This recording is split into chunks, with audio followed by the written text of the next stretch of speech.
guys, ngayon Sunday, nawalan kami ng tasty. So ngayon pupunta kami ng super, tawag nila dito supermercado. So yan guys. Alam niyo dito guys, pag Sunday, almost lahat ng establishment close. So kasi parang ang ano nila dito pag Sunday is church day and family day. So lahat po, halos lahat sarado. Wag lang yung restaurant at tsaka mga hotel. So yan guys, nawalan kami ng tasty. Gustong-gusto na ako ng tasty. Hello. Yan. So, bibili tayo ng tasty. Papakita ko sa inyo ang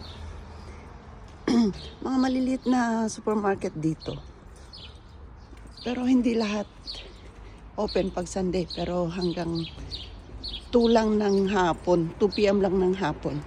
So, yan guys. So, guys, dito na tayo sa ang tawag nila dito is supermercado. Dito na tayo sa grocery. Yan.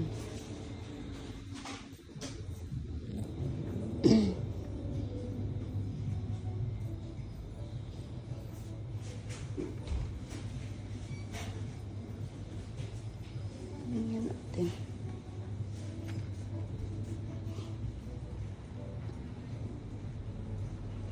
So, dito na yung mga tasty, guys.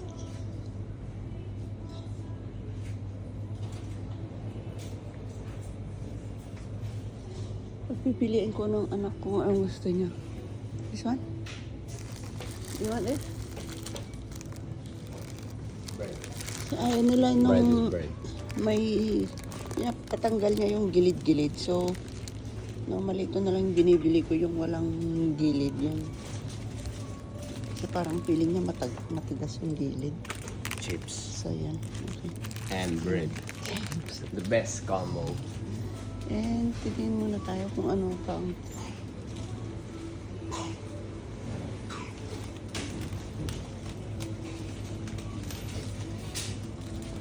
nyo dito hindi uso ang tinapay kaya sorry, hindi uso ang kanin. So bread tuwing kumakain sila bread, hindi kanin ang piniplan nila sa mga pagkain. Kahit sa soup, bread po, hindi po uso dito ang rice.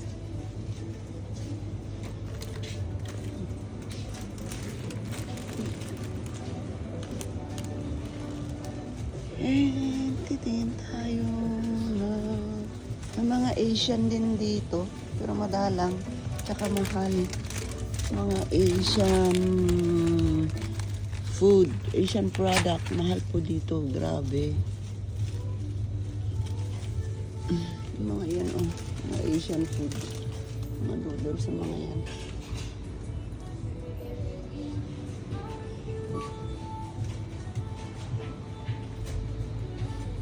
Yan. Imagine, isang ganito, 1 euro and 25 cents.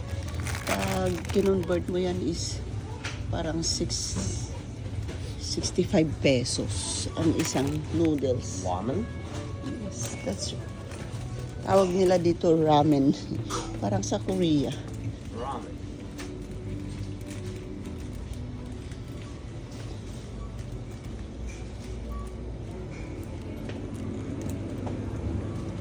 Ay, bibili pala ako ng fruits.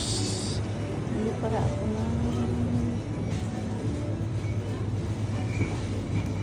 mga fruits nila guys. Ganito po ang grocery dito. Gusto ko pala yun.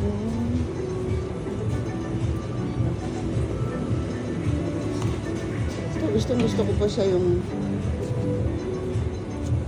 Russian salad. Nice. Oh yes. And then pick. How this is pick oranges. Magtitip po kami ng ano kasi 4 kilo siya eh. Ito masarap ito, guys. Yan. Yan ha.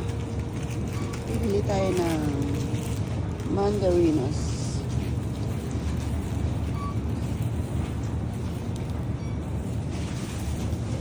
Yan. 2 euros and 55 cents ang kilo. Pero masarap ito. Kasi product dito. Hindi siya yung import. May mga imports din dito. Itong saging. Import yan. Kasi sa isla po kami nakatira.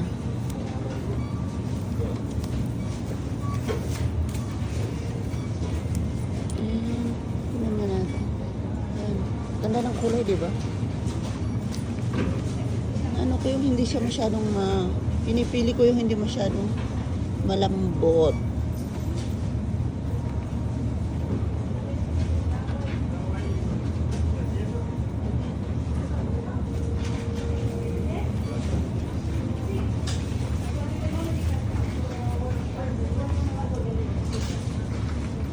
Hindi na yung anak ko naboboring na siya o kaya ganyan siya, ikot lang siya ng ikot. So yan. Tapos papakita ko mga normal lang. Hello. Na nabibili sa Pilipinas, guys. Gusto kong bumili ng avocado para sa salad.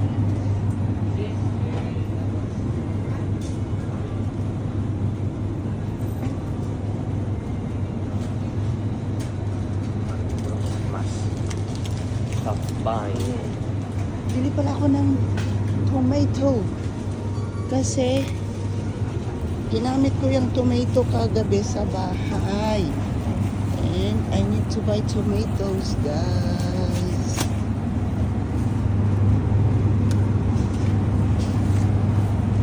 Ang gaganda ng kulay. Oh.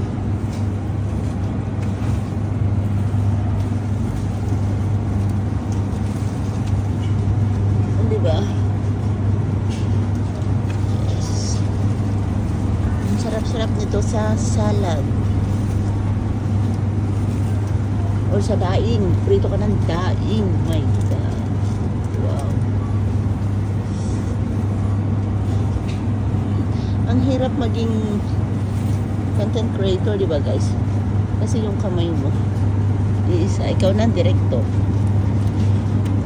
Ikaw ang artista. Ikaw lahat.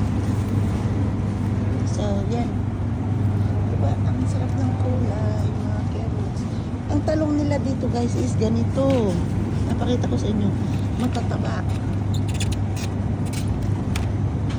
Na ganyan siya. Hindi kagaya sa atin na iba't iba. Peppers, grapes, pears, different. Alam niyo, ang mahal ng lime dito. Yan o, 3.75 per kilo. Tingnan yung mangga. Iba ang mangga nila dito. 3 euros plus. Yung kalabasa, ibang kulay, ibang tsura. Pero hindi siya masyadong masarap. Hindi kagaya sa atin yung kalabasa nila, guys. Hindi siya yung makintal na tawag nila sa atin. So, yan. Tingnan niya natin kung may buto-buto. Ayun. Gusto ko yung buto-buto dito kasi pang sinigang, magsisigang ako.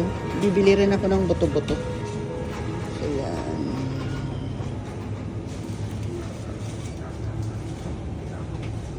Yan yung salt ng Himalayan. Sabi nila, mahal yan. Itlog. Alam niyo, yung itlog dito may expiration. Hindi kagaya sa Pilipinas. Ang kulang. So, yan guys. Ganito ang grocery namin dito. And Ito po ang inyong Pinay housekeeper. Pinapakita ko ang aming buhay dito sa isang island sa Europe. Thank you for watching, guys.